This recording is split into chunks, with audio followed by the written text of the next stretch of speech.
Assalamualaikum warahmatullahi wabarakatuh. Alhamdulillahi rabbil alamin. Wassalatu wassalamu ala anbiya wal mursalin wa ala alihi wa ashabihi wa man tabi'ahum bi ihsanin ila yaumiddin.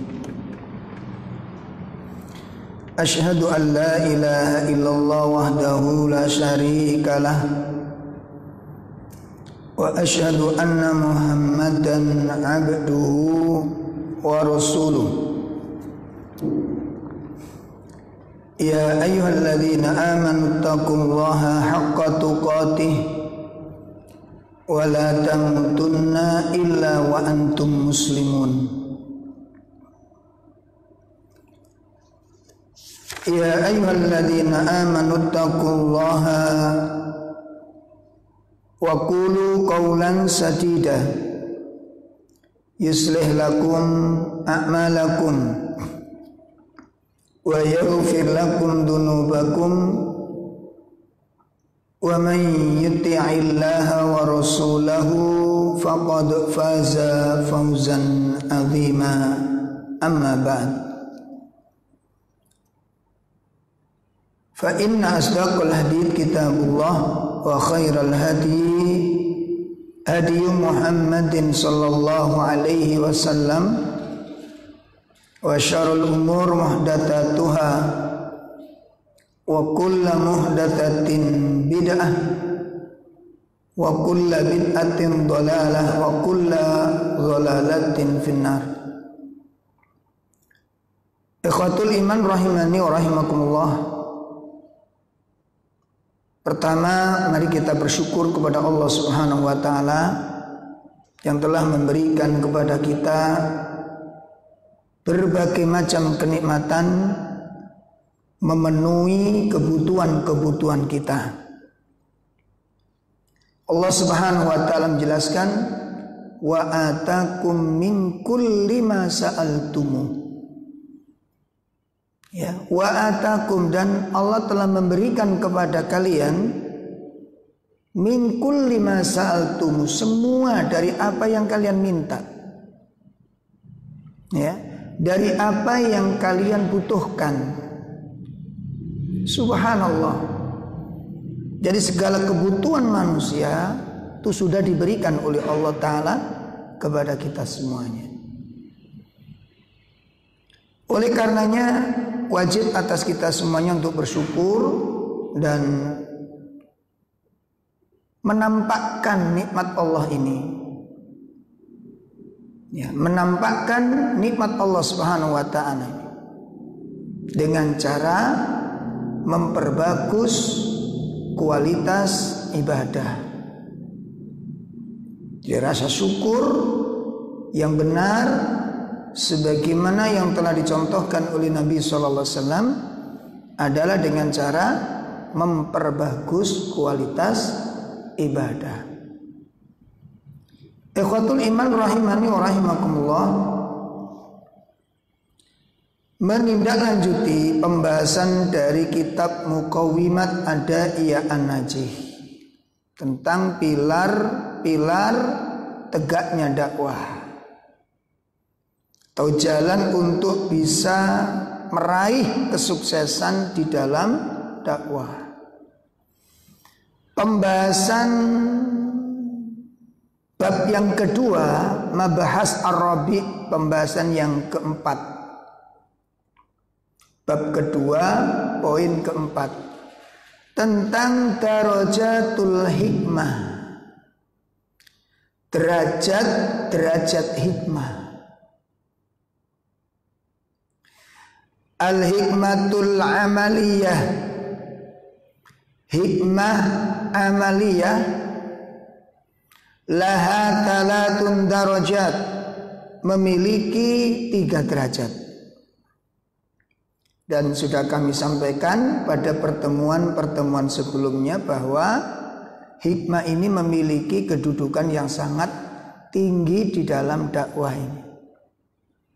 Ya, hikmah memiliki kedudukan yang sangat tinggi di dalam dakwah. Sebab apabila orang di dalam dakwah kehilangan hikmah, maka dia kehilangan kendali.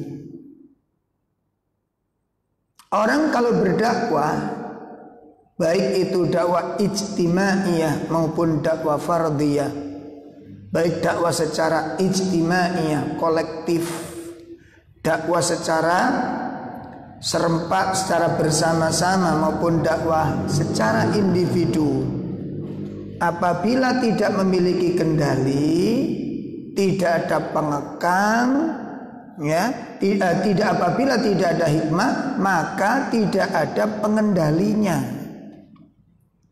Ya, sehingga yang menjadi barometernya nanti itu sulit kita. Makanya kita temukan sebagian umat Islam ketika semangat tanpa ada pengendali, maka muncullah sifat-sifat kelompok-kelompok takfiri. Ya, kelompok-kelompok takfiri. Bahkan dari kalangan ahli sunnah sendiri. Ya, bahkan kelompok orang yang mengatakan kami ahli sunnah, kitab-kitabnya kitab ahli sunnah, rujukannya pun rujukan ahli sunnah. Tapi ketika kehilangan hikmah, kita bisa lihat ya berapa banyak asatid ya telah memberikan tahkim, hukuman ya, kepada siapapun yang tidak bermajelis kepadanya. Ya, dikatakan diragukan kesunahannya, diragukan kesalafiannya. Ketika orang tidak hanya standarnya karena tidak bermajelis di majelisnya. Lah ini kan nggak benar gitu loh. Ini yang disebut dengan lulu, berlebih-lebihan tanpa ada yang mengendalikan. Hilangnya hikmah itu bahaya. Ya. Dan yang lebih ironis lagi, ketika mereka memiliki sifat-sifat demikian ini, itu tidak merasa bersalah. Itu tidak merasa bersalah, itu yang lebih mengerikan lagi. Ya, sehingga nanti ketika bertemu dengan sama-sama Ahlussunnah, karena tidak duduk bersama majelisnya, tidak semajelis dengan dia, ya tidak seustad dengan dirinya, wala salam wala kalam. Ya, wala salam wala, gak ada pembicaraan, gak ada ucapan salam baginya.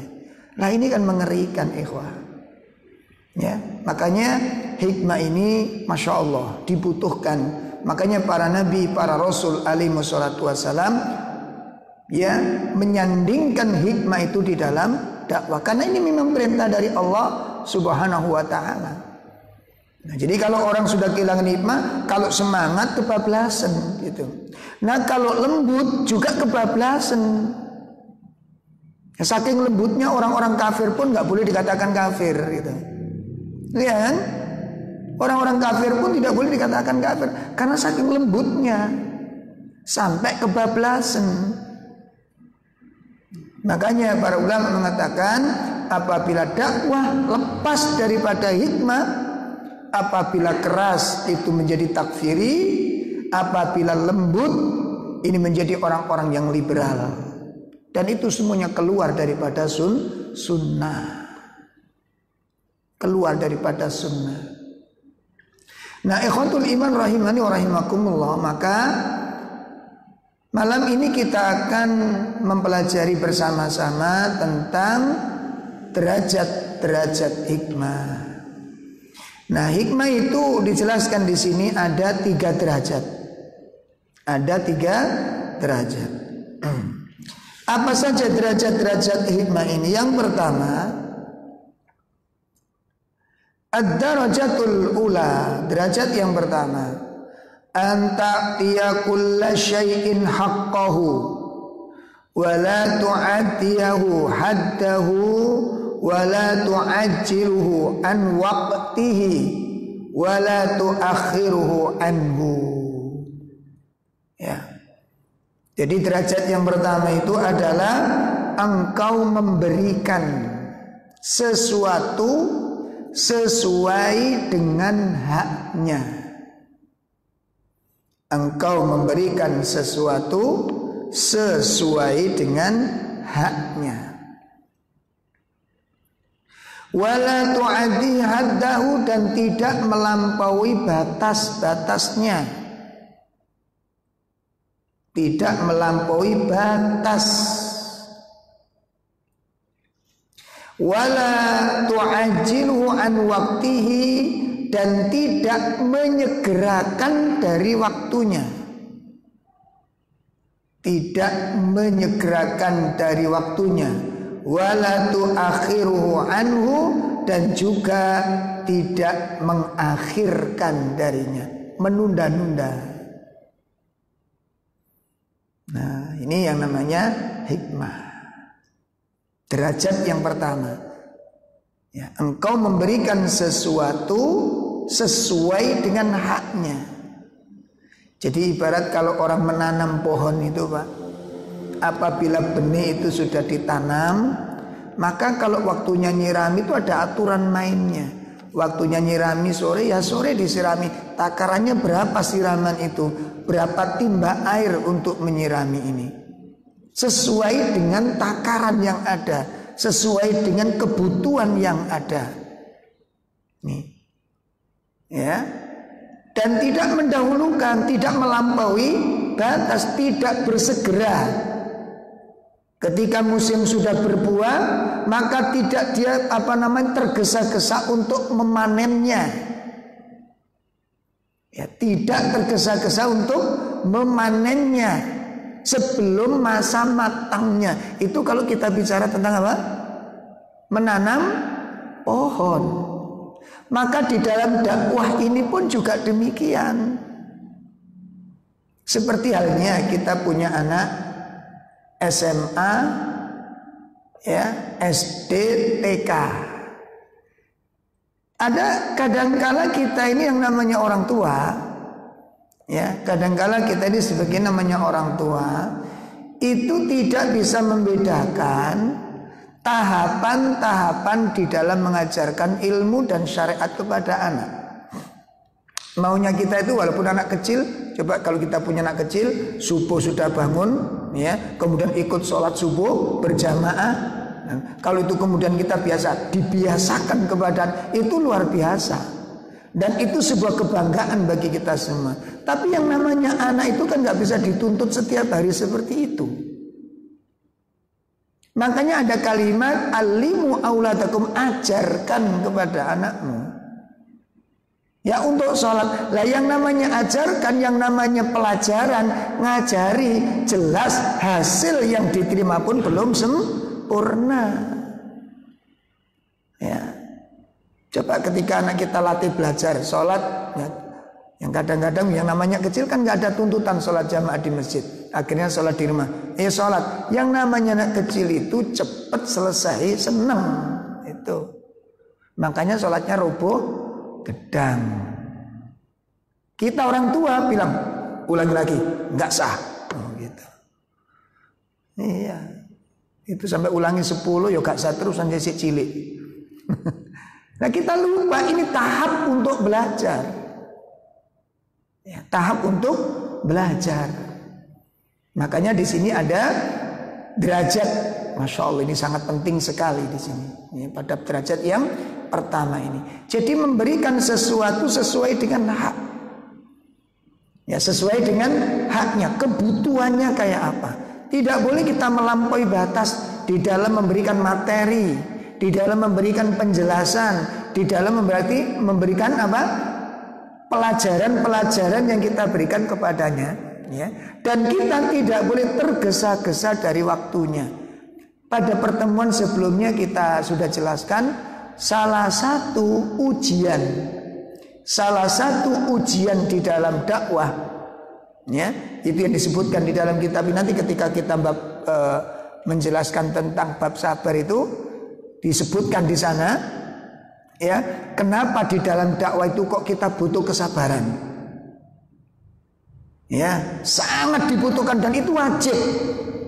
Seorang pendidik, seorang guru, seorang orang tua, ya, seorang pengajar, seorang dai wajib memiliki kesabaran di dalam dakwah. Kenapa? Itu disebutkan oleh beliau ada sekitar 18 pilar. Alasan kenapa sabar itu wajib bagi para guru dari para pendidik itu.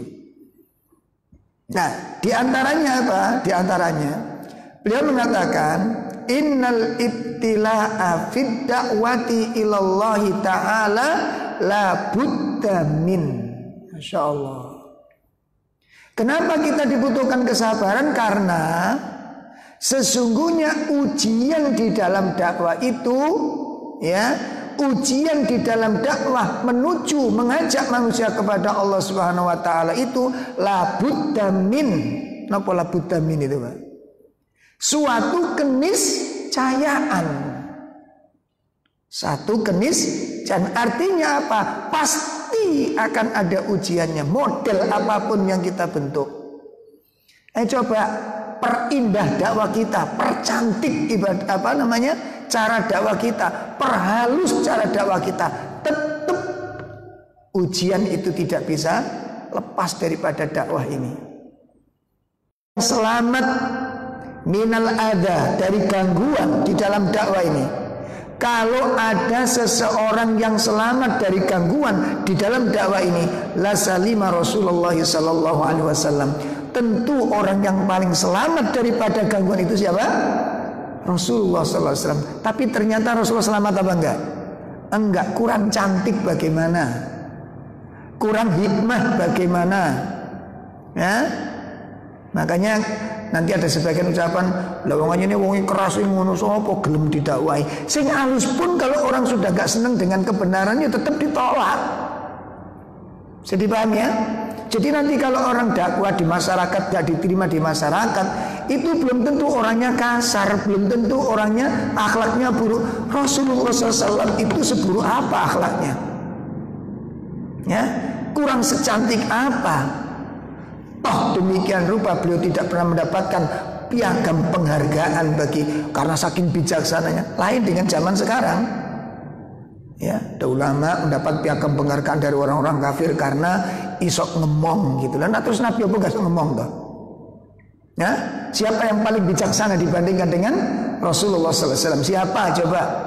Ada nggak ulama-ulama baik yang awal maupun yang mutakhir ini yang lebih bijaksana daripada Rasulullah, yang lebih lembut daripada Rasulullah, yang lebih sopan, yang lebih bersih, yang lebih cantik, yang lebih mulia dibanding Rasulullah SAW? Ada enggak?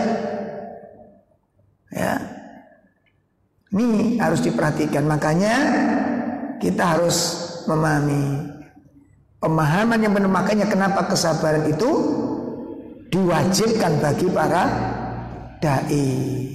Ya, wajib bagi kita. Nah, ujian-ujian di dalam dakwah apa saja? Ada 3 kemungkinan ujian ini. Yang pertama,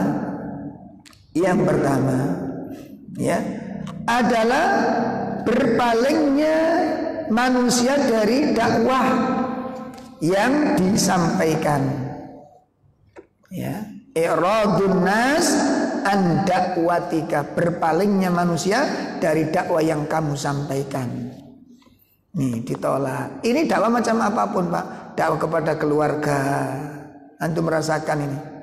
Terutama di masa pandemi ini, Masya Allah. Tiba-tiba rumah kita disulap menjadi madrasah. Dan orang tua dipaksa menjadi apa? Menjadi guru pengajar. Kal angkabut yang terjadi. Subhanallah. Memeti, Pak. Ya, setoran, pelajaran, ndak mudeng. Ya, sampai saya goda sama bapak-bapak ibu-ibu, selama anak-anak belajar di rumah, ada berapa tambahan ayat dan berapa tambahan surat? Belas, Pak. Jadi mungkin ini orang tua ingin menjaga anaknya itu istiqomah hafalannya. Ya, gak nambah-nambah. Gak nambah. Ini menunjukkan apa? Menunjukkan ketidakbisaannya orang tua di dalam mengajari anak-anak. Baru terasa. Makanya saya share di grup-grup pengajian betapa mulianya tempat madrasah pendidikan ini, dan betapa tingginya kedudukan seorang guru di sekolah ini. Kita akan selama ini bertahun-tahun nganter jemput. Tahu-tahu anak kita hafal juz 30, juz 29. Ya, dan itu tanpa kita perhatikan perjuangan seorang guru ya, untuk mengkondisikan anak-anak kita bisa cepat hafalannya. Kita nambahi 1 ayat saja, Masya Allah. Betul apa enggak ini? Nah, coba kita renungkan. Mungkin betul ujian kita, penuh dengan ujian. Ya, dakwah dengan seperti maka i'radun nas di rumah pun begitu, dengan anak-anak sendiri pun demikian. Belum tentu anak-anak kita itu taat sama orang tua, walaupun dari pondokan, ya, walaupun dari pondokan.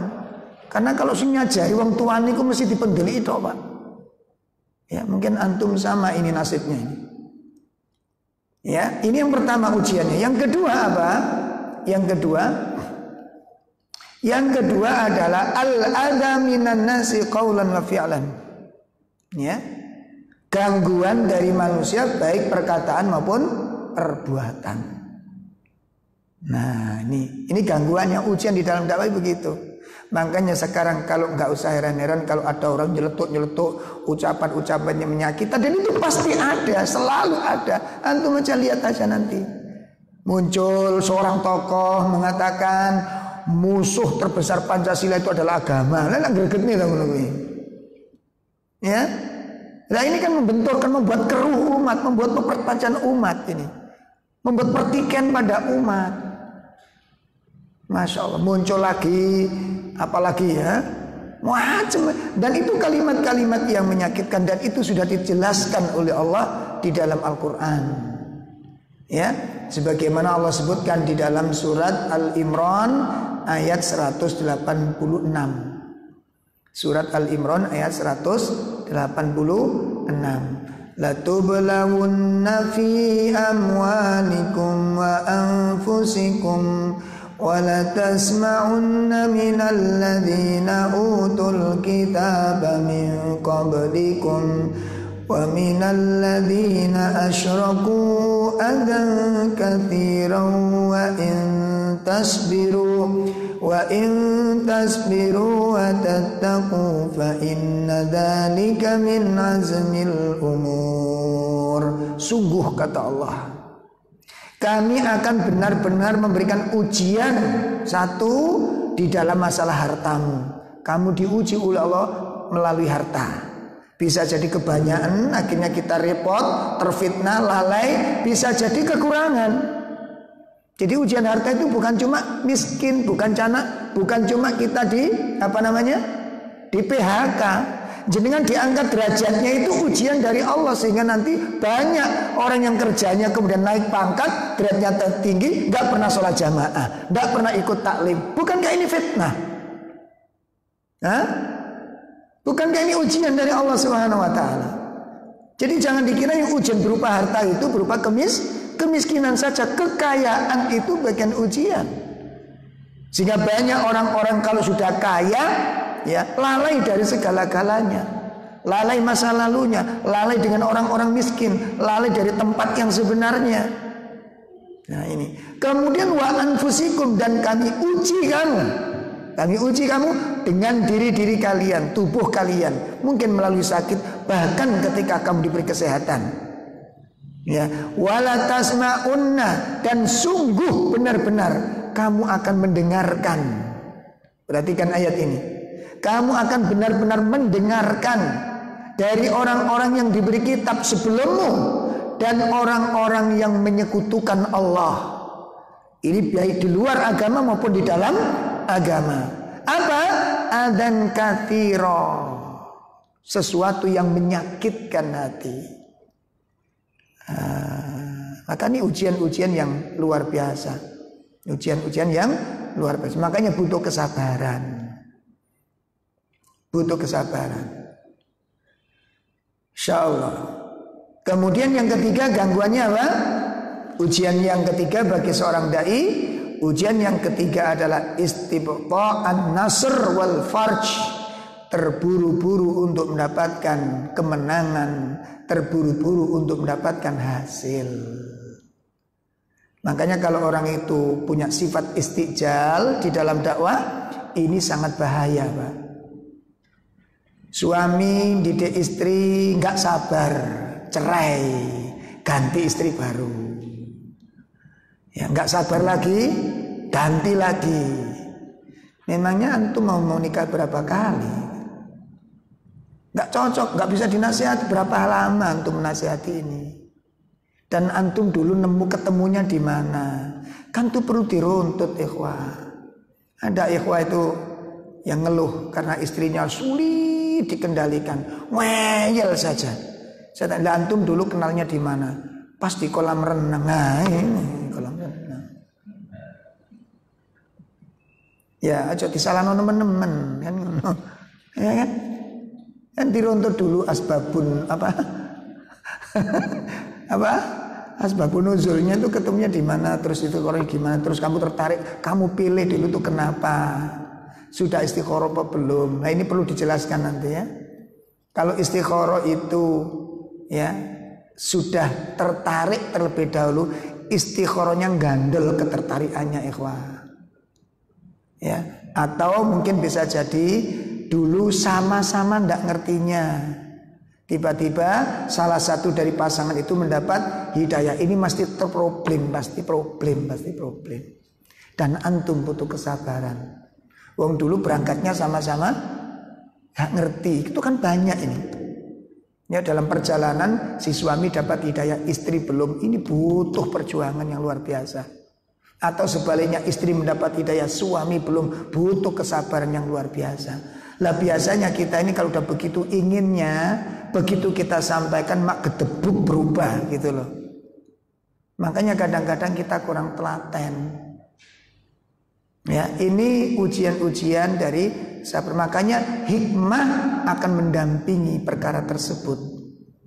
Ya, ini derajat yang pertama. Engkau memberikan sesuatu sesuai dengan haknya, tidak melampaui batas, ya, dan tidak menyegerakan dari waktunya, dan tidak mengakhirkan dari semestinya.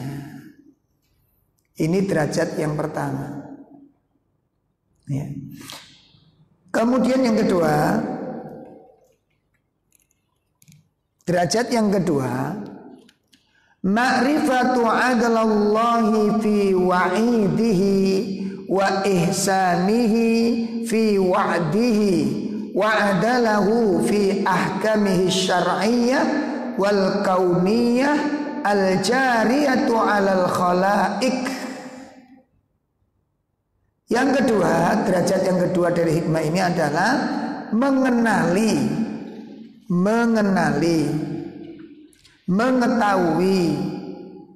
ya, adalallahu, tentang keadilan Allah. Nah, mengetahui tentang keadilan Allah, ya. Fi wa'idihi, dalam yang terkandung dalam ancamannya. Ya, keadilan Allah yang terkandung dalam ancamannya. Artinya apa? Kalau Allah mengancam sesuatu dari suatu perbuatan, itu penuh dengan hikmah. Ini harus kita ketahui ini.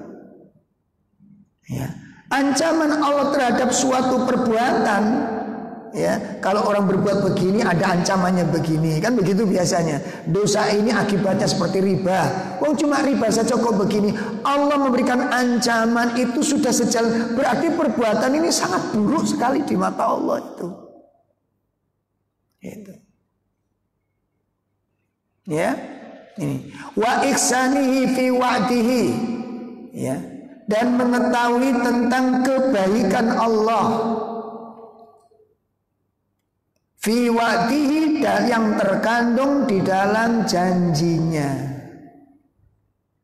Mengenal kebaikan-kebaikan Allah yang terkandung di dalam janjinya. Jadi ancamannya, janjinya itu pas, tak, gak berlebih-lebihan Allah ini. Kalau manusia kan tidak, kadang-kadang problemnya sedikit, kesalahannya sedikit, ancaman dan hukumannya lebih berat dari masalahnya. Kan sering terjadi begini ini. Ya, konflik di rumah tangga, pertikaian di rumah tangga, itu kan sering. Makanya ikhwah, perhatikan kedalaman ilmu seseorang, ketajaman basirohnya seseorang itu bisa dilihat ketika menghukumi, mensikapi sebuah kesalahan. Perhatikan ini.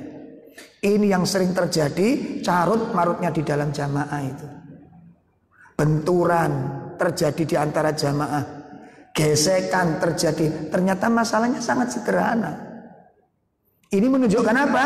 Menunjukkan tidak memahami tentang hakikat hikmah ini. Ya. Karena hukuman itu disesuaikan dengan kesalahan.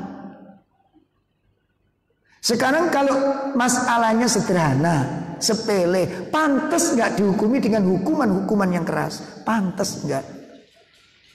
Itu loh. Dan ini sering terjadi di antara gerakan-gerakan dakwah ini. Sering terjadi, ayol ikhwah. Makanya ya ulama nanti ada kelasnya sendiri pada tingkatan yang ketiga nanti itu. Derajatnya para nabi dan diikuti oleh ulama. Makanya ulama ketika menghukumi sesuatu itu sangat hati-hati dan tidak gegabah. Sangat hati-hati dan tidak gegabah. Dilihat dulu, diruntut dulu. Makanya antum lihat satu hadis syarahnya sampai berapa poin. Antum lihat. Itu menunjukkan apa? Kedalaman ilmu di dalam melihat persoalan. Saya ngaji hadis yang tentang kisah seorang wanita, ya, hadis seorang wanita yang menangis di kuburan anaknya. Itu pernah dengar itu ya? Kemudian Nabi berjalan bertemu dengan orang ini, dikatakan, ya fulan isbiru, ya, bersabarlah anda, wattaqu dan bertakwalah anda, ya, isbir wattaqwa, bersabar dan bertakwalah. Tiba-tiba wanita ini apa? Ya, nyelatu. Apa nyelatu itu? Apa Pak? Ya dicelatu. Ya, Nabi dicaci maki, dicela Nabi SAW. Enak kamu kalau bicara, karena kamu tidak mendapatkan musibah yang aku dapatkan. Kamu nggak merasakan seperti yang aku rasakan. Sampai akhirnya Nabi diusir, pergi kamu dari sini. Ini kan salah. Tapi lihat Rasulullah SAW di dalam mensikapi orang yang salah ini. Perhatikan ini.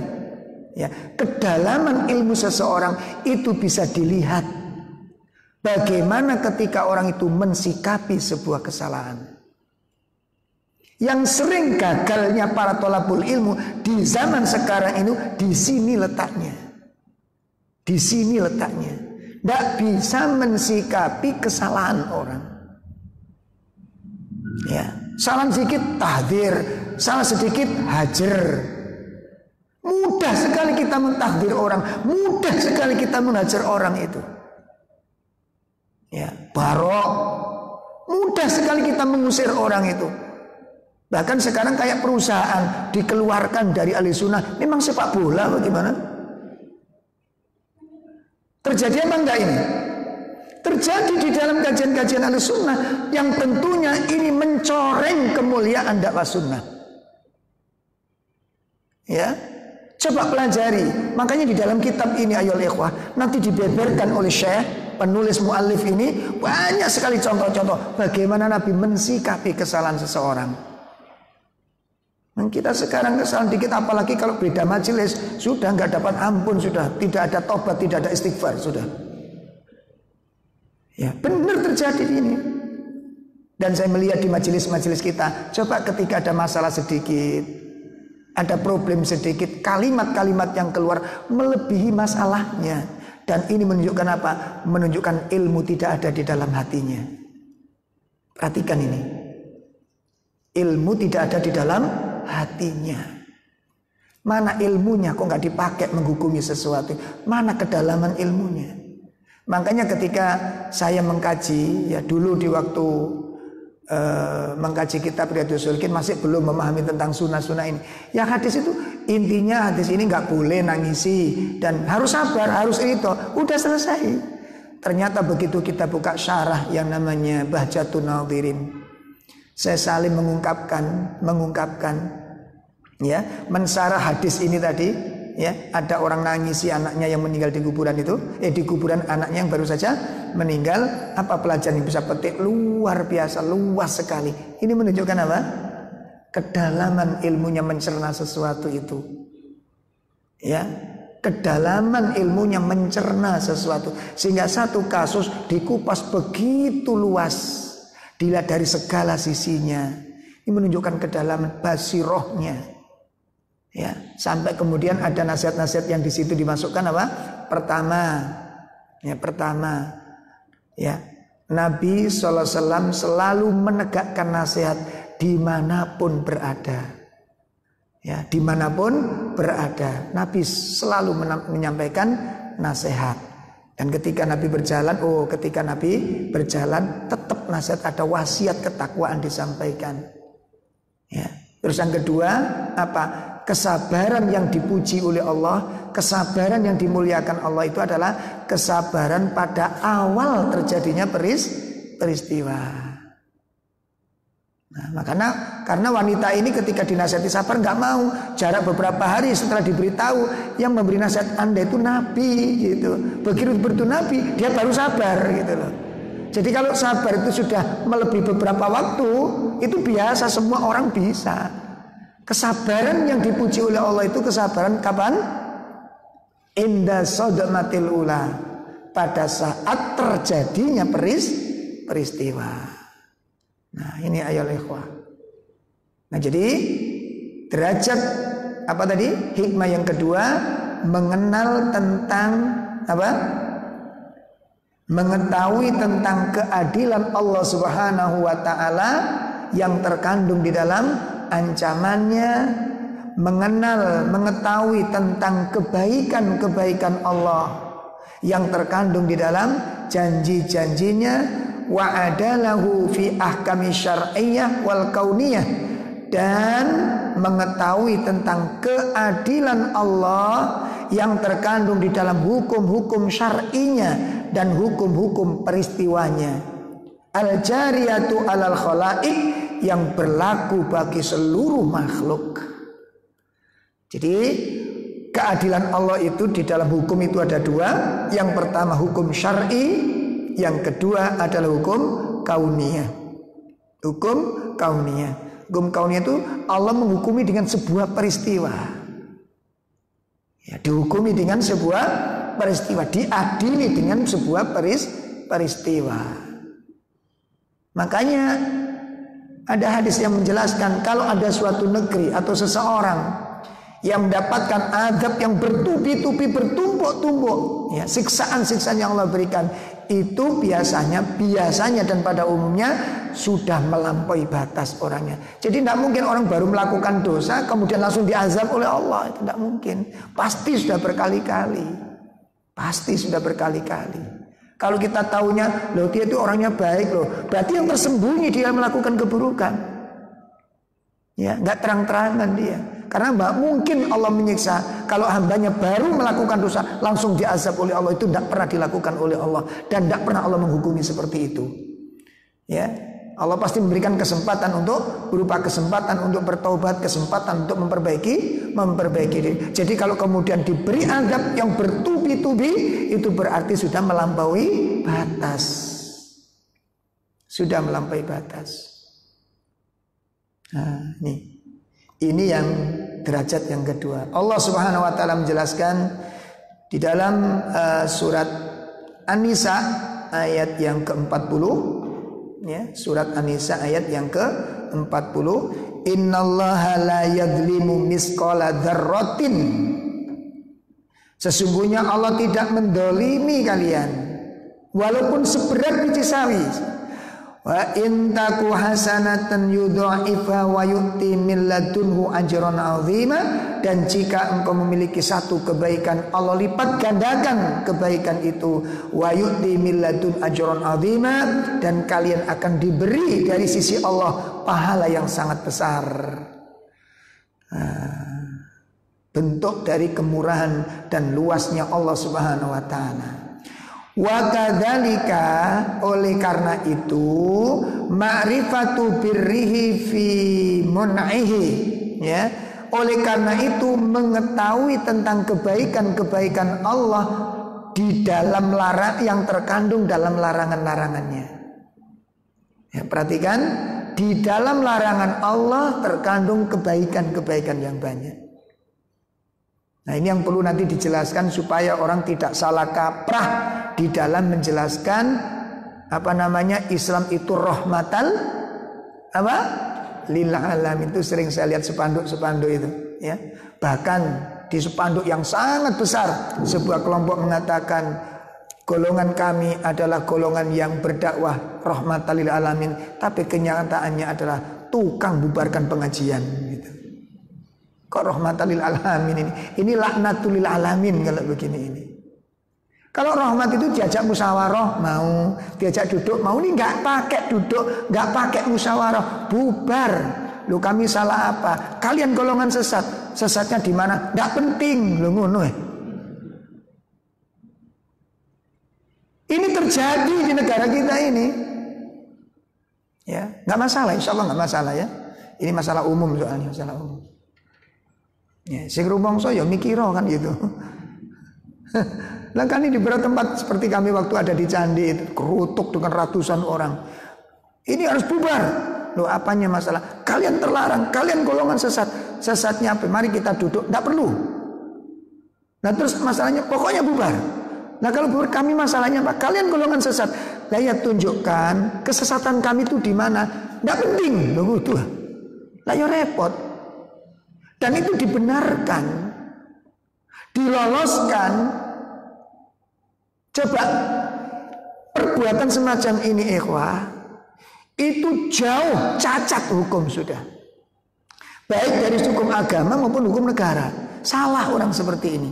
Tapi ini berdiri tegak di dalam masyarakat kita ini.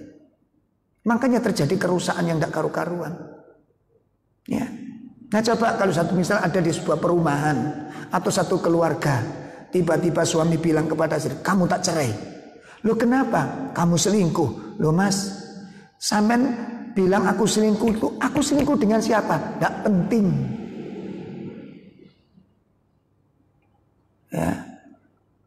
Nah, tunjukkan kepada aku ini selingkuh dengan siapa? Bukti namanya, gak perlu pokoknya kamu selingkuh. Mas katanya siapa? Gak perlu. Loh, ini repot ini. Dan begini ini dibenarkan cara begini ini. Coba logika mana yang bisa nerima? Bisa dipahami?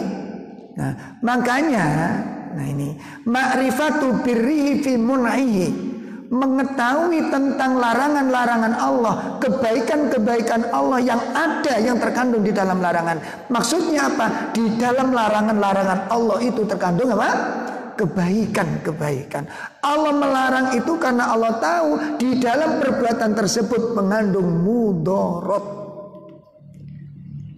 Ya, karena Allah tidak mungkin melarang kalau itu tidak membawa bahaya. Ya, sementara kajian-kajian dimanapun berada, kalau banyak larangan itu banyak nggak disukai orang. Oh, pemas ngaji nang kono iku titik-titik dilarang. Ngene gak oleh, ngono gak oleh. Kayak urip nek gak sembarang gak oleh. Ya mati yo. Ada gak begitu? Coba mana sih yang dilarang? Apa yang dilarang coba? Dan dikaji. Benarkah larangan itu merugikan kamu? Ya.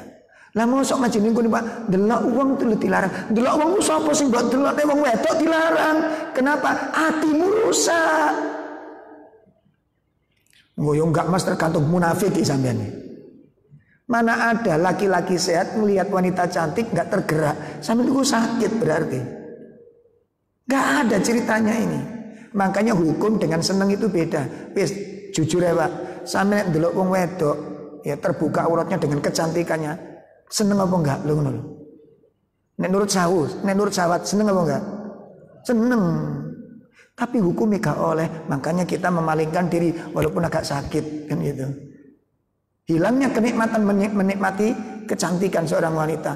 Itu enggak, tapi seneng aslinya. Nah, sahabat itu seneng. Wong Quran yang bicara. Yang Quran yang bicara. Tapi hukum melarang. Kan begitu. Hukum melarang. Kenapa? Karena ketika mata memandang, lanjutannya itu ke dalam jiwa dan kepada syahwat. Makanya ayat antum lihat betapa cantiknya ayat itu dan betapa dalamnya ayat itu. Kul lil mu'minina yaghuddu min absarihim wa yakhfadhu furujahum. Apa hubungannya mata dengan kemaluan? Apa hubungannya, Mas? Hah? Kenapa, Pak? Perselingkuhan itu diawali dari apa? Antum pura-pura nggak tahu ini. Ayo.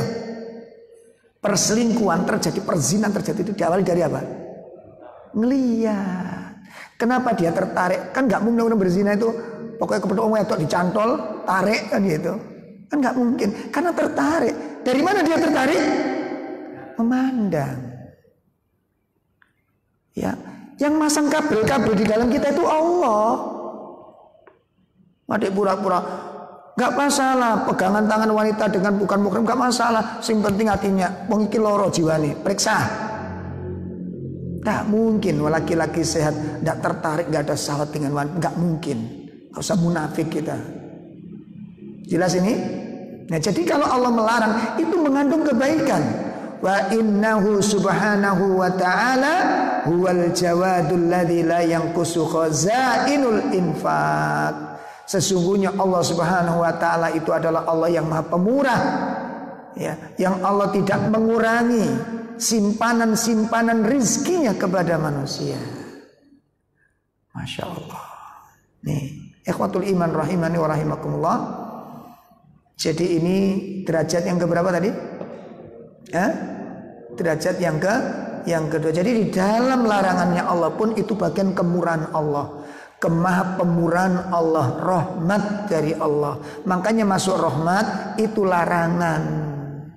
Karena rahmat itu adalah kasih sayang demi keselamatan. Makanya ibu-ibu kalau melihat anaknya main-main, anak itu kalau main itu nggak pakai ilmu. Dengan apa? Syahwat, kabel dicekel, buat nyamuk dimut, kan gitu. Anak nggak ngerti karena dianggap ini mainan, sesuatu yang menyenangkan. Naik sepeda nggak ngerti arah. Kita sering jangan begitu, jangan dimakan, jangan lari cepet-cepet, jangan naik tinggi. Banyak larangan. Kenapa? Itu rahmat orang tua kepada anak. Jadi paham ini? Jadi jangan diartikan rahmat itu membolehkan segala sesuatu. Ini keliru ini. Ya keliru. Makanya makna rahmat lil alamin itu perlu dijelaskan. Larangan-larangan Allah itu bagian rahmat Allah. Kasih sayang Allah kepada manusia. Kenapa kok dilarang? Karena di situ ada kerusakan-kerusakan yang ditimbulkan. Ya, ada kerusakan-kerusakan yang ditimbulkan. Makanya antum lihat nanti. Setiap yang dilarang di dalam Islam, setiap yang dilarang oleh syariat, itu pasti mudarat, pasti bahaya. Pasti bahaya. Dan dicatat ini, satu larangan dilanggar, larangan berikutnya pasti akan mengikuti. Satu larangan dilanggar, satu larangan berikutnya pasti akan mengikuti. Ya, insya Allah. Ini derajat yang kedua. Sudah isa ini? Masya Allah. Adzan dulu atau gimana? Ya? Lupa gak diingatkan antum.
Allahumma.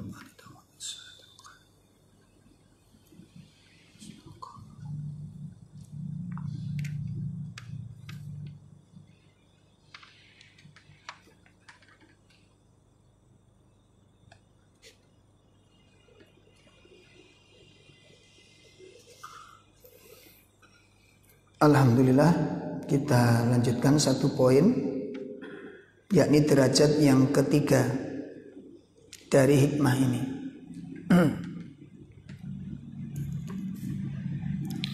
Ad-darajatu tsalitsah, derajat yang ketiga dari hikmah adalah al-basirah. Al-basirah. Mahual basirah, apa yang dimaksud basirah ini? Mahiyal basirah, apa itu basirah? Al-basirah wahia quwwatul idrak wal fatanah wal khobrah. Ya, yang dikatakan al-basirah itu adalah ya, kekuatan idrak, pengetahuan, kekuatan pengetahuannya, wal fatonah, dan kekuatan tentang kecerdasan dan kepandaiannya. Nah, cerdas, pandai. Wal khobrah, al khobrah atau hibrah, ya bukan ibroh tapi hibrah, apa itu? Pengalamannya. Nah, pengalamannya. Jadi ini yang dikatakan derajat yang ketiga di dalam hikmah, meliputi kekuatan pengetahuannya. Jadi pengetahuan dia mengetahui sesuatu itu bukan cuma mengetahui secara zahir. Kalau dia mengetahui tentang dalil, bukan sekedar ini larangan, bukan cuma itu saja. Tapi dia memahami kandungan-kandungan yang ada di dalam dalil. Ya, kandungan-kandungan yang terkandung di dalam dalil. Seperti larangan, dia cuma tidak mengetahui ada larangan. Larangan ini larangan haram atau larangan makruh. Dan dia mengetahui tentang dasar-dasar pelarangannya. Ini namanya kekuatan pengetahuan. Ya. Oleh karena itu disebutkan oleh muallif, wal basiratu a'la darajatil ilmu allati takunu nasabatul ulum fiha ilal qalbi kana sabatil mar'i ilal basar. Masya Allah. Ya. Jadi yang katakan al-basirah itu adalah derajat ilmu yang paling tinggi. Derajat ilmu yang paling tinggi disebut apa? Basirah. Orang yang berilmu dan memahami ilmu itu dengan baik, yang dinisbatkan kepada ilmu-ilmu yang di dalam ilmu tersebut menuju kepada hati. Jadi gini Pak, kalau disebutkan di dalam riwayat-riwayat, dan ini yang dikatakan oleh beliau penulis, ya, mereka ini yang sudah sampai kepada tingkat basirah di dalam berislam, golongan yang sudah sampai kepada basirah di dalam memahami Al-Quran dan Sunnah, ya, secara khusus dikatakan oleh beliau bihas sahabati ansairil umati, ya, mereka itu adalah para sahabat-sahabat Nabi SAW dari pemimpin umat ini. Summal mukhlasin, kemudian ya, tahap yang kedua adalah di bawahnya adalah orang-orang yang ikhlas, min idba'in Nabi sallallahu alaihi wasallam, dari kelompok orang-orang yang mengikuti Nabi sallallahu alaihi wasallam. Wahia a'la darajatil ulama, dan itu merupakan derajat tingkat yang tertinggi dari kalangan para ulama.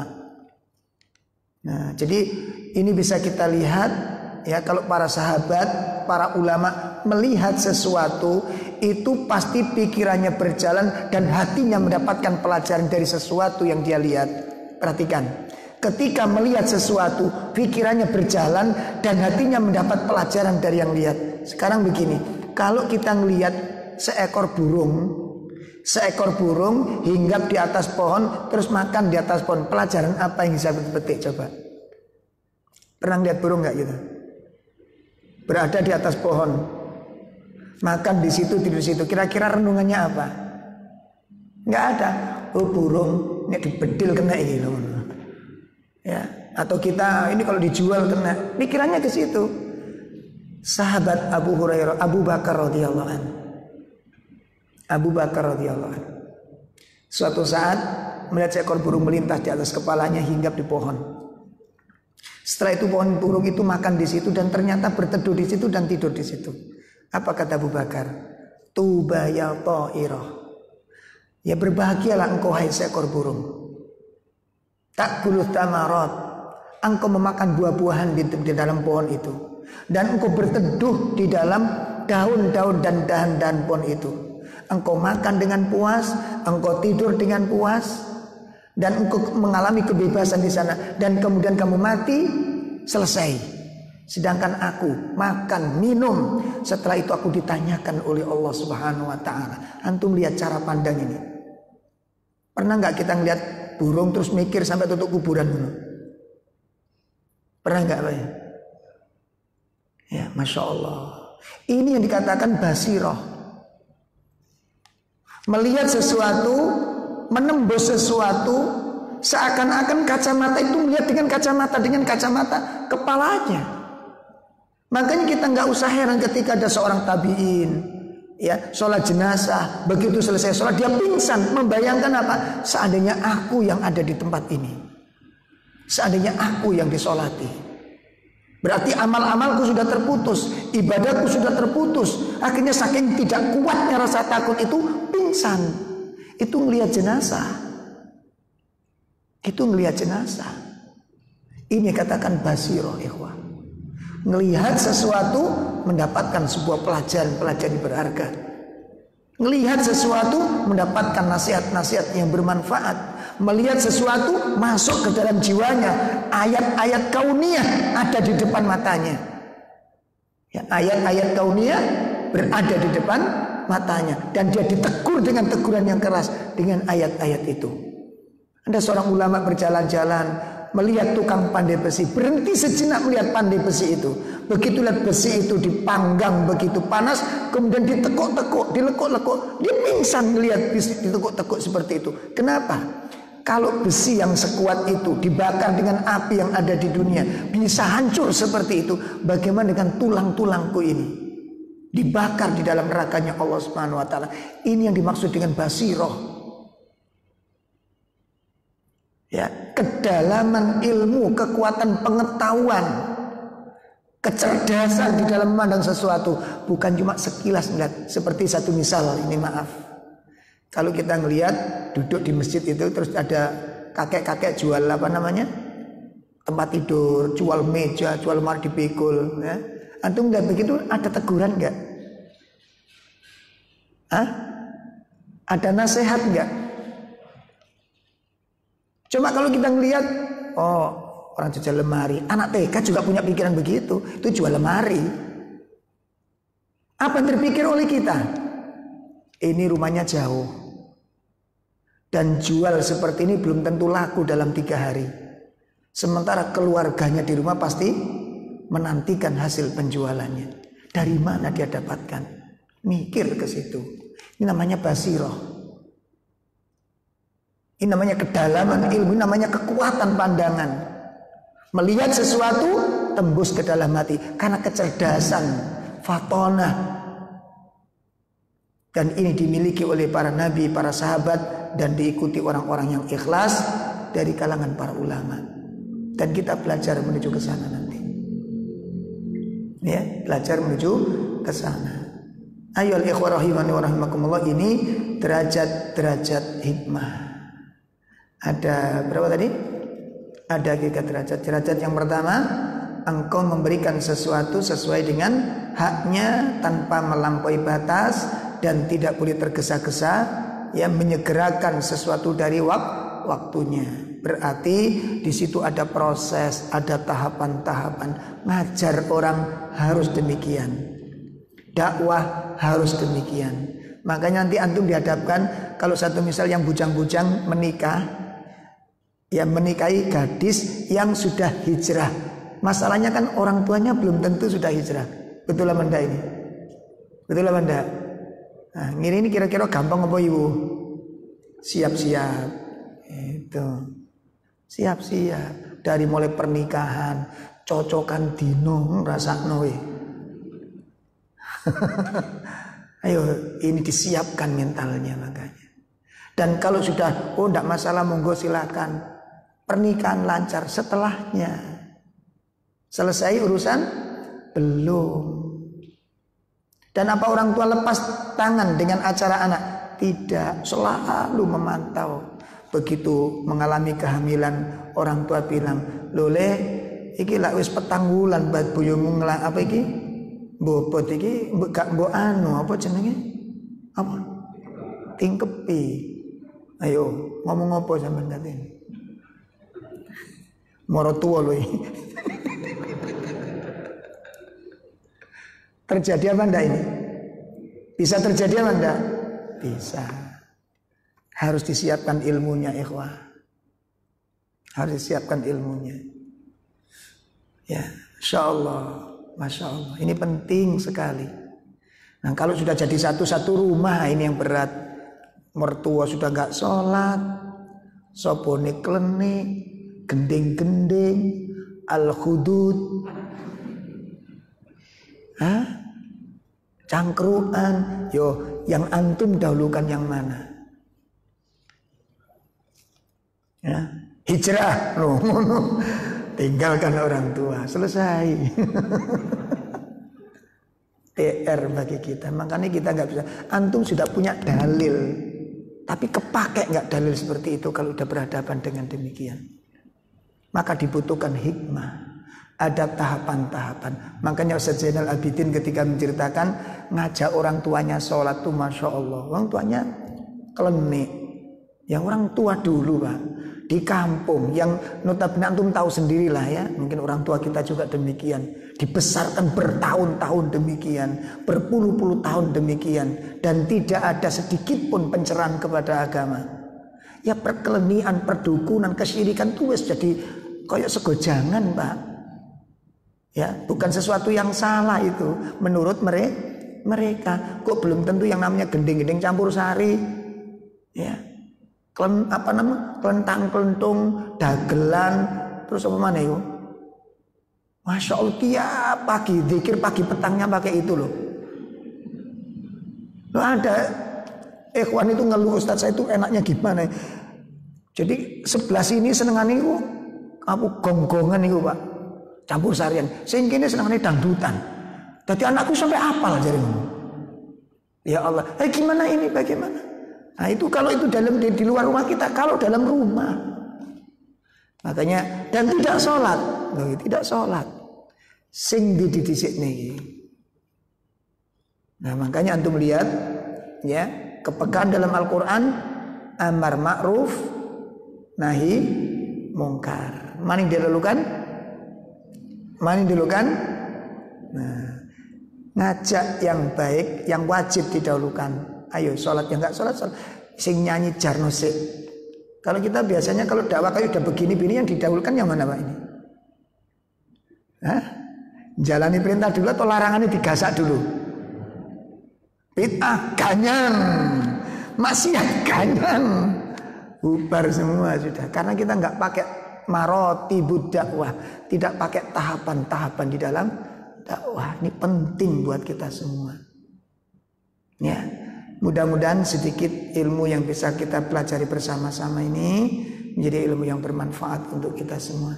Ya, kurang lebih mohon maaf. Kita akhiri dengan kafarah majelis. Subhanakallahumma bihamdika asyhadu an la ilaha illa anta astaghfiruka wa atubu ilaik. Assalamualaikum warahmatullahi wabarakatuh.